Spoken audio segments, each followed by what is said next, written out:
Kisah dua bersaudara Intingan Wan Dayuhan bagi masyarakat di Maratus bukan sekedar dongeng sebelum tidur. Lebih dari itu, legenda ini mengisahkan asal-usul mereka. Intingan Wan Dayuhan digambarkan sebagai dua bersaudara yang memiliki karakter berbeda. Intingan punya pemikiran terbuka dengan selalu menerima hal-hal baru yang positif, sedangkan Dayuhan adalah kebalikannya. Cerita ini tersebar di seluruh pemukiman masyarakat di pegunungan Maratus, bahkan juga pada masyarakat Banjar. Di setiap daerah, dua bersaudara ini diceritakan dengan berbagai versi kisah.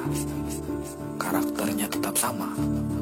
Selain itu, Intingan di sebagian daerah disebut Bambang Basiwara, dan Dayuhan dikenal dengan Datu Ayu. Bagi para sejarawan, kisah tersebut mengungkapkan hubungan antara orang Banjar dengan orang Bukit di Maratus. Intingan menjadi orang Banjar, dan Dayuhanlah yang menurunkan orang Bukit, seorang tokoh masyarakat atau balian di Balai Ramang. Khalil menceritakan, Intingan atau Dayuhan waktu itu sudah mengenal ajaran Islam. Namun, Datu Ayu lebih memilih untuk tinggal ke hutan. Seperti diungkapkan Datu Sejarawan Kalimantan Selatan Muhammad Edward Saleh dalam tulisannya yang berjudul Aruh Bawanang di Labuhan. Masyarakat adat di Maratus memang mempercayai adanya Tuhan, malaikat, bahkan nabi-nabi. Ada 4 malaikat penting bagi orang Bukit, yaitu Surafil, menjaga di hadapan, Israel menjaga di sebelah kanan, Iskail menjaga di sebelah kiri, dan Mikail menjaga bagian belakang manusia, tulisnya.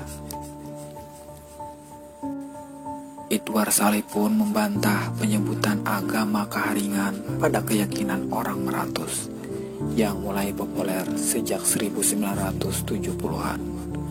Sebab Kaharingan adalah sebutan keyakinan suku Dayak di Kalimantan Tengah.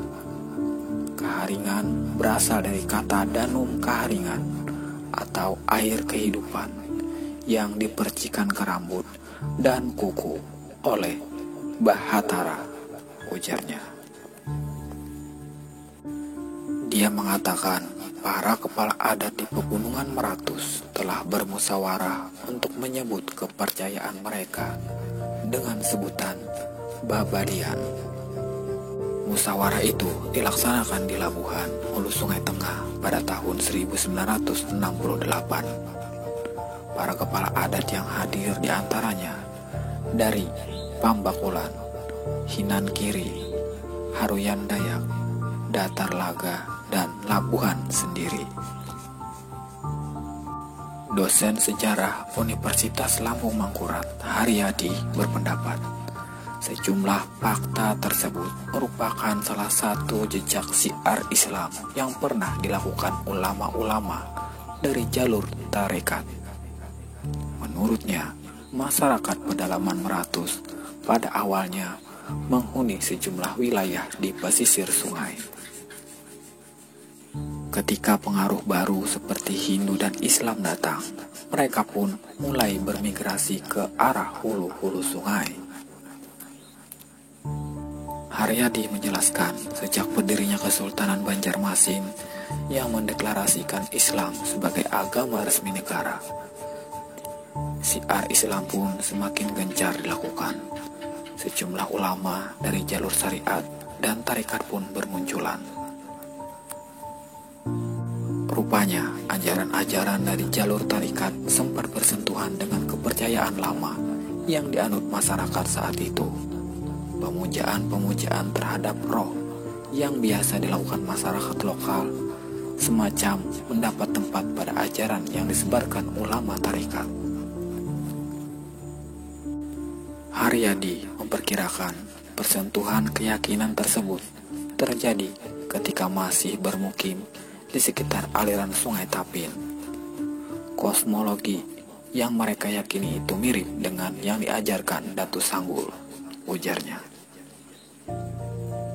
Begitu ulama dari jalur syariat datang dengan ajaran yang lebih ketat, mereka pun seakan menjadi terusik. Seperti dalam kisah Datu Ayu atau Dayuhan, jalan sunyi pun dipilih. Mereka masuk ke pedalaman membawa tradisi dan kepercayaan nenek moyang.